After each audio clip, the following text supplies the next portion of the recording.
Sobat Culture, ketemu lagi dengan saya Agung BW di Culture Shock. Hari ini saya sedang tidak ada di Jogja tapi di Blora untuk ketemu dengan anak muda yang menurut saya terlalu kendel, terlalu wani. Dia menjadi calon wakil Bupati Blora, padahal dia bukan berasal dari Blora. Ikuti saya. Kasihan motornya warga ini, shock breakernya sama bannya itu gantinya bisa 3 kali lebih cepat daripada motormu di Jogja. Sedih, keadaannya begini mas. Mungkin kalau kita googling salah satu kota tersepi di Jawa Tengah, bukan mungkin deh, pasti kota tersepi di Jawa Tengah itu Blora. Jalannya jelek, membuat investor malas datang. Investor malas datang membuat lapangan kerja sedikit, anak mudanya merantau. Ini ekosistem yang rantai setan yang harus diputus. Kalau enggak ya akan begini terus. Keramahan warganya, terus rumah-rumah kayu gitu kan. Langsung ketahuan kalau oh ini udah sampai Blora, ini udah sampai wilayah Samin Raya lah. Maksudnya supply tenaga kerja banyak supaya anak mudanya stay. Terus hiburannya dijaga supaya mental health-nya bagus kan gitu aja tuh sebenarnya. Bahwa hari ini isu Gen Z dan Gen Y ini kan utamanya adalah mental health.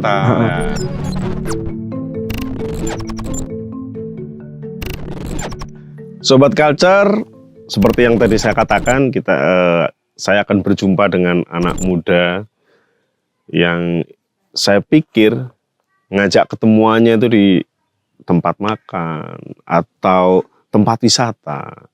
Nah, saya diajak ketemuan di pinggir jalan yang rusak, ya, di pelosok Blora. Selamat siang, Mas Andika. Siap, Mas Agung. Ya, ini sengaja ngajak ketemuan saya di tempat yang ya jalannya rusak, terus ya sepanjang jalan lah tadi grunjalan kayak gitu. Jadi kebetulan ada acara di sebelah, Mas Agung mau ketemu. Kalau kita cari tempat makan, kayaknya kok terlalu normal. Udah berhenti di sini aja, langsung tag di sini. Biar sekalian tahu bahwa Blora tuh ya keadaannya seperti ini. Jadi jalan rusaknya ya ini belum seberapa, Mas Agung.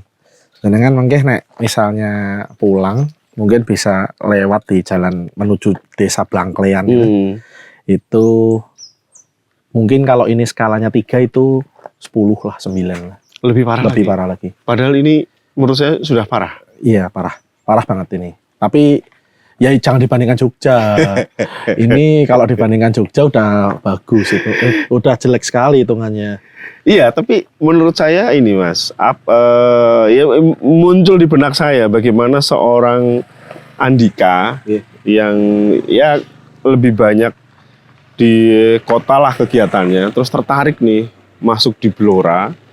Terus kemudian ini apa hubungannya dengan Blora? Karena ya setahu saya ya, Mas Andika banyak saya temui di Jogja, kemudian di Solo gitu kan.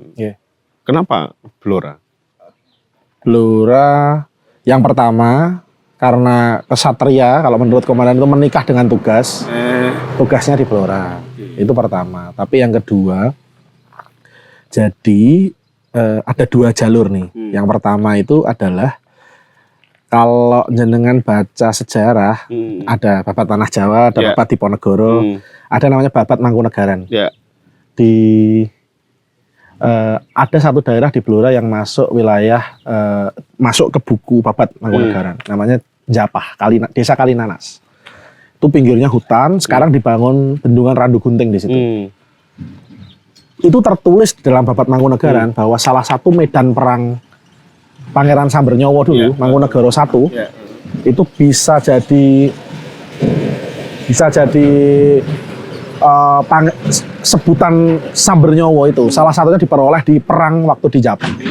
Nah, di Japah itu beliau punya pasukan, pastinya karena beliau melawan Belanda, melawan Keraton Jogja, Hamengkubuwono, melawan Pakubuwono juga waktu itu. Jadi 3 pasukan mengejar beliau dan dengan pasukan dari wilayah Japah ini, beliau bisa mengkoordinasi kemenangan dan jadi Pangeran Sambernyowo itu saking seremnya gitu. Kalau mendekat orang pasukan bisa meninggal gitu ya. Betul, saya tahu itu. Nah, itu di Japah. Japah itu ya hampir ujung Blora sana.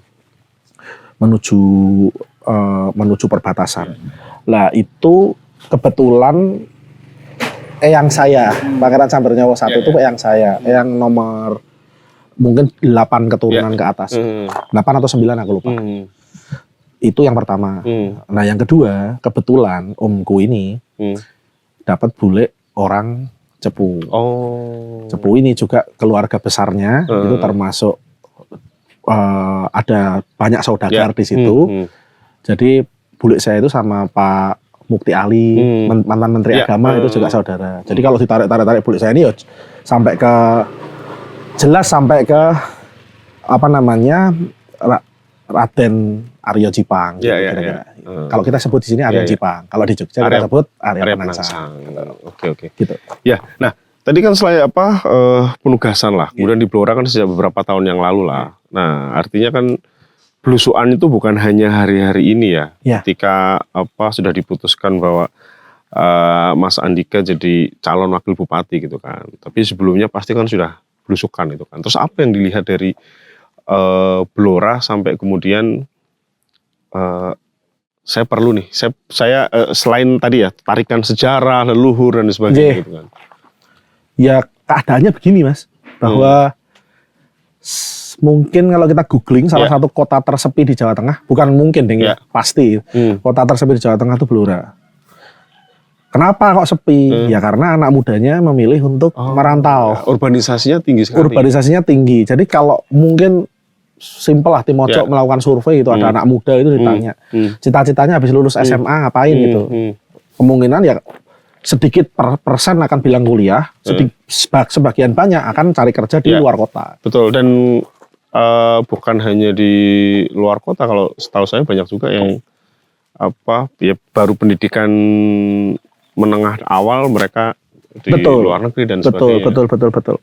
Ya banyak lah kita sebut kayak Mbak Kalis lah misalnya. Itu kan pasti keluar kan, nggak mungkin di Blora begitu. Setelah SMA pasti keluar gitu, entah kuliah di UGM atau di ITB atau di mana. Saya angkatanku aja kemarin baru ketemu angkatan 2006 ITB itu ada 3 orang yang dari SMA 1 Blora. Jadi sebenarnya ya setiap tahun supply ke ITB UGM itu hampir selalu ada gitu. Nah, tapi apa yang kemudian ditawarkan untuk mereka kembali atau tetaplah di Blora gitu kan? Kalau misalnya jadi nih, artinya kan sudah melihat potensi gitu kan? Betul. Apa yang potensi apa yang sekiranya membuat mereka bisa bertahan lah di Blora itu? Banyak sebenarnya industri-industri. Rata-rata orang Blora, ya mungkin yang mendekati Cepu mendekati Cepu itu kan cita-citanya karena dia lalu lalang orang lihat orang Exxon, lihat orang perusahaan Pertamina gitu ya. Pasti pengennya sama seperti daerah-daerah minyak di Indonesia yang lainnya, pasti pengennya kerjanya di industri perminyakan gitu. Karena cadangannya juga masih ada. Jadi pasti kalau mau ngomongin perminyakan, jurusan teknik perminyakan aja itu cuma ada kalau yang negeri ya, cuma ada UPN Jogja sama ITB Mas. Jadi pasti orang-orang pinter yang tadinya sekolah di Blora, Cepu dan kawan-kawan ini pasti pengennya ke arah situ gitu. Walaupun industri migas itu kan pasti lowongannya banyak, tidak cuma hanya teknik begitu kira-kira, tapi arahnya pasti ke arah situ. Itu yang pertama. Jadi potensi di situ masih besar. Pasti biar orang datang ya otomatis salary di sini ya harus naik kan gitu. UMR-nya harus naik. Terus yang kedua tuh banyak industri-industri lain yang juga menarik. Kayak pertanian nih misalnya. Ini kan Blora ini salah satu produsen jagung terbesar. Produsen jagung terbesar, tapi petaninya selalu mengeluh kalau misalnya panen dihantam dengan jagung-jagung yang impor yang jaraknya bisa 400-500 perak dari yang petani produksi gitu. Sampai petaninya gumun, ini apa nanamnya di kapal apa gimana kok bisa jauh lebih murah daripada yang mereka tanam di sini. Itu yang bikin sedih itu sih Mas sebenarnya. Jalannya jelek, membuat investor malas datang. Investor malas datang membuat lapangan kerja sedikit, anak mudanya merantau. Ini ekosistem yang rantai setan yang harus diputus. Kalau enggak ya akan begini terus. Dan kalau dia di benak saya ya mendengar Blora itu kan juga jati. Betul. Saya ya kemarin lah kita tim jalan itu di sepanjang jalan itu karena saya suka kayu ya. Betul. Kayu-kayu akar dan sebagainya itu banyak sekali. Misalnya ya kayak gini itu kan. Betul. Itu kan juga sebenarnya bisa jadi produk kreatif ya. Betul. Sebenarnya ya sudah. Cuma mungkin cara marketing produk-produknya ini ke pasar ekspor ke luar negeri itu juga perlu sentuhan-sentuhan. Saya kok ya melihat yang expert di situ juga perlu ditambah ya. Jadi bahwa memang harus cari seorang ahli marketing yang bisa menjual Blora ini lebih dari skala nasional. Sekarang kita sering kok lihat di apartemen-apartemen atau mall-mall di Jakarta yang besar gitu, yang mewah gitu, meja kayunya kayu utuh dari Blora itu sering kita lihat. Tapi kok itu nggak terkonversi jadi PAD misalnya. Lah padahal PAD-nya kan segitu-gitu aja, sekitar 200 sekian, 300 sekian lah. Lupa aku ya pasnya berapa. Itu kan normalnya jalan jelek ini bisa sih kita pakai doping gitu ya. Doping itu bahasanya kita minta ke pusat, kita minta ke provinsi gitu ya. Itu bisa untuk nutupi setahun 2 tahun buruknya jalan, terus kita minta doping gitu. Tapi doping ini kan nggak bisa selamanya, Mas. Yang bisa sustain jangka panjang itu kan sebetulnya bagaimana PAD-nya ditambahi. Jadi kalau PAD-nya ditambahi, otomatis duit buat bangun jalannya tambah banyak. Blora ini kan APBD infrastrukturnya per tahun itu sekitar hampir 500 lah, 480 kalau nggak salah. Ya jauh kurang. Nah, tahun lalu kita dapat doping dari pemerintah pusat dan provinsi itu sekitar 300, jadi sekitar 800-an. Nah itu yang harusnya tuh kita doping, kalau bisa dapat doping terus bagus, tapi kita harus mikirin yang sustain ini. Ya karena kayak tadi nih, saya lewat itu kan di situ desa wisata ya. Tapi kalau jalannya seperti ini kan, ya wisatawan atau pengunjung juga mikir gitu kan. Ya mungkin experience-nya Mas, jadi kayak pernah ke Disneyland nggak? Nah, kalau ke Disneyland itu kan sekali seumur hidup katanya orang Disney harus ke Disneyland. Nah, itu kan pengalaman baik. Nah, pengalaman jelek itu tadi datang ke desa wisata sing jalannya kayak gini. Gitu ya? Itu ya once in a lifetime harus dilakoni. Gitu. Tadi kalau teman-teman ngomong, wah kalau kesini tuh pakainya Supra Getar tuh gitu. Iya. Kuat gitu kan. Kasihan motornya warga ini, shock breakernya sama bannya itu gantinya bisa 3 kali lebih cepat daripada motormu di Jogja. Sedih. Iya. Nah, ini Mas, kembali tadi soal marketing brand lah. Kalau kita cari di Google itu pun juga sebenarnya agak membingungkan untuk mengidentifikasi apa nih yang khas dari Blora selain yang tadi itu ya. Terutama soal makanan nih misalnya. Mas Andika sendiri pas belusukan ke Blora, makanan khas ini apa Mas menurut Anda? Banyak sih. Jadi kalau nanti main ke daerah Cepu, daerah Cepu tuh ada ikan satu family sama patin, tapi namanya beda, namanya jendil.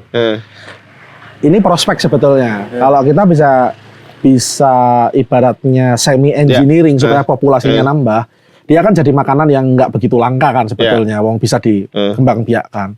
Itu menarik. Jadi kayak patin, tapi kandungan lemaknya lebih tinggi. Jadi kalau orang suka yang lebih fatty gitu ya bahasanya gitu, yang lebih berlemak itu lebih enak makan jendil daripada makan patin gitu. Lebih itu, kecil. Nama menunya apa? Jendil.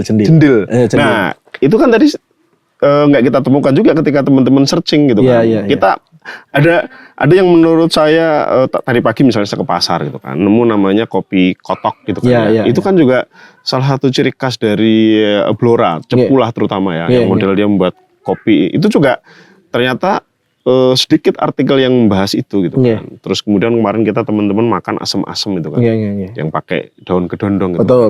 Itu sebenarnya kan bisa dijual kan Mas? Betul. Jadi memang Blora ini unik. Akan kerasa kok kalau masuk dari Gerobokan gitu atau masuk dari Rembang gitu menuju Blora itu akan langsung kerasa. Ya selain tentunya jalannya jelek ya. So, kan pasti mobilnya dari awalnya mulus dan tiba-tiba gerojal-gerojal kan kerasa. Tapi warganya, keramahan warganya, terus rumah-rumah kayu gitu kan, langsung ketahuan kalau ini udah sampai Blora, ini udah sampai wilayah Samin Raya lah, udah sampai wilayah Blora itu kita langsung tahu gitu bahwa orang Blora ini kayu itu di sini komoditas yang lebih murah daripada orang bangun tembok. Oh gitu. Iya. Walaupun beberapa kayu yang langka-langka kan mahal, tapi orang lebih prefer bangun pakai kayu daripada pakai tembok. Jadi akan lebih nemu banyak rumah kayu daripada misalnya di Jogja atau Solo gitu. Nah, itu yang pertama. Jadi udah pasti beda. Lah, otomatis makanannya juga beda. Nah, itu sebetulnya yang juga hari ini sih sedang diupayakan untuk dinaikkan gitu ya. Tapi kok tak lihat tuh apa ya? sendiri-sendiri aja gitu. Maksudnya ya terkenal di kita sendiri gitu.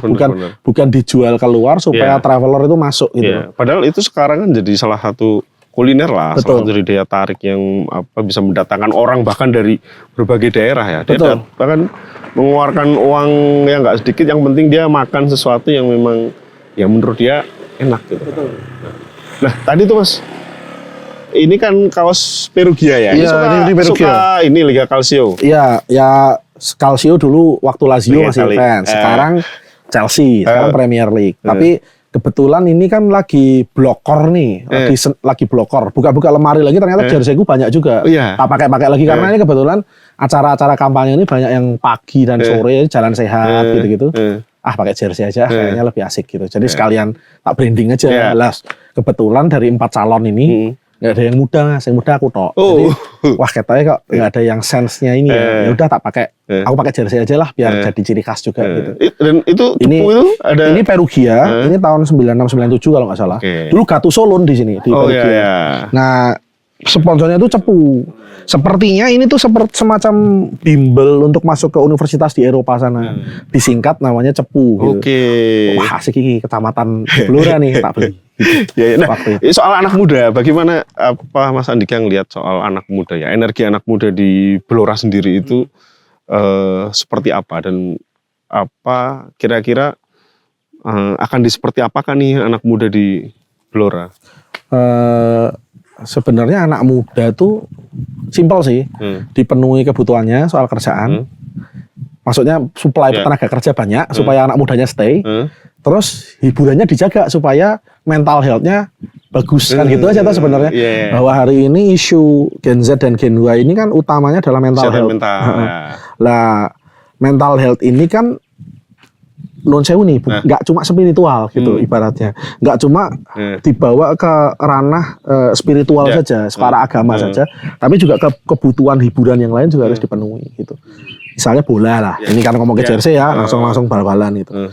Hari ini mungkin sudah 2 tahun atau 3 tahun ya, lupa 2 tahun Persikaba Blora ini udah nggak main. Area supporternya pasti teriak bahwa ini kok nggak ada main. Terakhir main itu kita pakai Kudus. Jadi karena stadion tidak memenuhi syarat, kita pakai stadion di Kudus. Karena kita mainnya di Kudus terus, pemain-pemainnya orang Kudus, pelatihnya juga orang Kudus. Namanya tok Persikaba Blora gitu. Sedih kan? Padahal kita punya anak muda yang juga sedang bermain di luar negeri kan. Betul, iya betul, Blora, betul. Kan? Itu kan anak muda sekarang kan pasti juga mengidolakan dia itu kan banyak sekali. Betul. Arhan ini jadi ikon lah di Blora lah ya. Ibunya sering nonton bareng gitu ya di kantor-kantor pemerintah. Cuman pertanyaannya kan seharusnya gini, kayak hari ini kan Komandan Pacul punya Selecao ini punya seleksi Selecao. Ada kesamaan antara Blora sama Portugal sebetulnya kalau aku mau ngomong. Atas Blora dan Portugal. Iya, pandanganku terhadap Arhan tadi ya. Arhan itu SSB di Putra Mustika Blora. Tapi begitu Putra Mustika ini bagus, dia mungkin ikut turnamen, kelihatan sama talent scouting bagus, dia pindah ke PSIS. Mainlah di PSIS kan gitu kan. Portugal tuh bukannya persis kayak gitu. Sekarang hari ini pemain Portugal main di Sporting. Paling cuma 1 musim, 2 musim ditonton Sir Alex Ferguson jadi Ronaldo. Ditonton pelatih Italia jadi Rafael Leao misalnya. Ditonton Atletico Madrid jadi Joao Felix misalnya. Hari ini Joao Felix main di Chelsea, klub jagoanku. Portugal sama Blora ini seharusnya mirip, tapi Blora baru kesaring Arhan, pembibitannya sudah tidak dikasih support. Kalau dikasih support, kita mungkin akan nemu Arhan-Arhan yang lain, yang posisinya mungkin nggak cuma posisi Arhan gitu loh. Arhan ini kan kalau terkenal Rory Delap Indonesia ya, balik dilapisi, langsung bisa sampai ke ujung sana. Jadi nggak perlu corner, cukup throw-in baliknya sampai di sana. Itu hal-hal talent spesial seperti Arhan ini menurutku di Blora ini harusnya banyak ya. Kalau lihat dengan kondisi alam yang seperti ini, harusnya physically orang-orangnya jauh lebih kuat daripada yang di kota-kota kayak Semarang atau Solo. Normalnya menurutku. Ya buktinya Arhan tadi. Gitu. Itu artinya nanti mereka akan difasilitasi atau dalam bayangan jenengan lah? Hari ini aku lagi nggak tahu ini nanti tayang kapan, tapi hari ini aku lagi mengintegrasi sama program Komandan Pacul tadi bahwa kita lagi seleksi 17 orang. Siapa tahu dari 17 itu ada beberapa anak Blora yang bisa berangkat ke Portugal gitu. Jadi talent scouting ini karena Komandan Pacul perintahnya itu kita mulai wiwiti lah ya, kita mulai start gitu, mulai cari bibit-bibit unggul.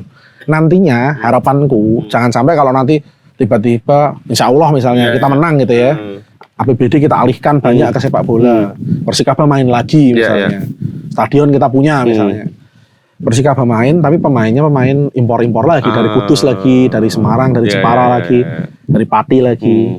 Aku pengennya ya paling tidak itu kita punya list sebenarnya. Pemain-pemain yang talented dari Blora itu siapa aja. Jadi kalau ketika nanti ada panggilan Dharma ke kabupaten gitu, mereka siap gitu. Mereka dengan bangga. Dan mereka juga nggak kepikiran untuk keluar kota dulu gitu, karena talentnya ada kok di Blora, bisa dipakai kok gitu loh. Gitu sih.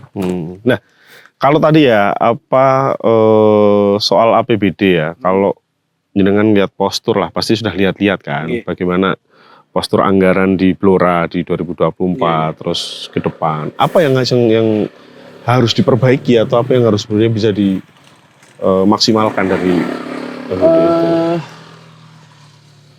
Ya itu tadi, menurutku alokasi untuk kepemudaan itu terlalu sedikit.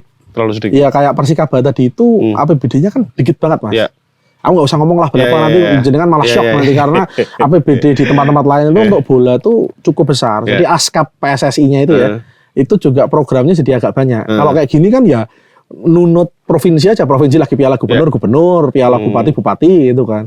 Jadi ekosistemnya tuh nggak gerak gitu. Karena ekosistem itu ada pembibitan, ada SSB, ada bagaimana ada klubnya, bagaimana supporternya juga jalan gitu. Bagaimana nanti misalnya kita akhirnya bisa punya PT untuk menaungi klub bola ini supaya ekonominya lebih sehat gitu. Ini kan nggak kejadian di Blora, jadi gimana? Ya, artinya untuk mendatangkan sponsor sendiri itu juga belum bisa ya? Betul, karena bagaimana keberpihakan pemerintah, memperlihatkan keberpihakan pemerintah ini jadi penting. Kayak soal stadion, soal fasilitas pemain. Ini kan jadi penting, soal gaji pemain, soal pemainnya orang mana, bagaimana orang kan mau taruh uang juga lihat, ini investasiku bodong apa berhasil gitu. Itu yang aku lihat ekosistemnya nggak jalan. Ini yang harus, karena bannya mogok, sing harus nyuruh kan pemerintah. Ketika sudah jalan, nah ini boleh kita libatkan swasta, libatkan siapa. Ini sudah jalan. Semua sektor tak kira seperti itu sih, nggak cuma sepak bola.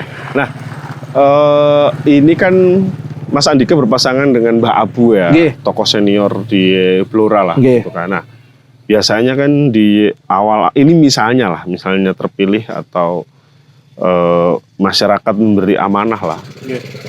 Hal pertama apa yang akan dilakukan untuk kemudian menunjukkan ke masyarakat bahwa ya memang sungguh-sungguh nih mau memperbaiki Blora? Yang pertama, yang pasti, karena permasalahan semua manusia Blora itu pasti kalau ditanya masalahnya jalan, bagaimana caranya supaya support pemerintah itu dialihkan ke jalan itu lebih banyak gitu. Yang pertama itu. Terus bagaimana tadi misalnya yang kemarin pakai doping, kita nggak pakai doping nanti kan drop. Berarti doping ini juga harus kita pakai. Bagaimana kan nanti akan terlihat bedanya kan, orang si A dan si B akan terlihat bedanya ketika kemampuan komunikasi mereka ke atas tuh, atas ngasih berapa itu kan akan beda nanti. Itu sih. Dan kita pede karena DPR RI hari ini terbanyak kan PDI ya. Dan Komandan Pacul ini kan ketua sekretaris fraksi. Jadi obrolannya pasti akan lebih mudah ke arah sana. Ya, lebih optimis lah. Lebih optimis untuk bangun jalan ini bisa lebih banyak bantuan yang dari pusat dan provinsi gitu ya dibanding periode sebelumnya. Oke. Ya, ini kelihatannya kita sudah ngobrol cukup panjang. Dan ini Sobat Culture, ini tengah hari jam 12. Nah, saya penasaran dengan kuliner yang tadi. Cendil. Iya. Cendil. Jadi Sobat Culture, ini hanya hidup di Sungai Bengawan. Jadi dia tidak hidup di sungai lain. Kalau cari di Sungai Progo nggak ada. Oke, saya semakin penasaran. Jadi kita akhiri aja obrolan kali ini. Sampai ketemu di lain waktu. Siap. Matur nuwun, Mas Agung. Sekarang kita makan aja. Siap. Oke.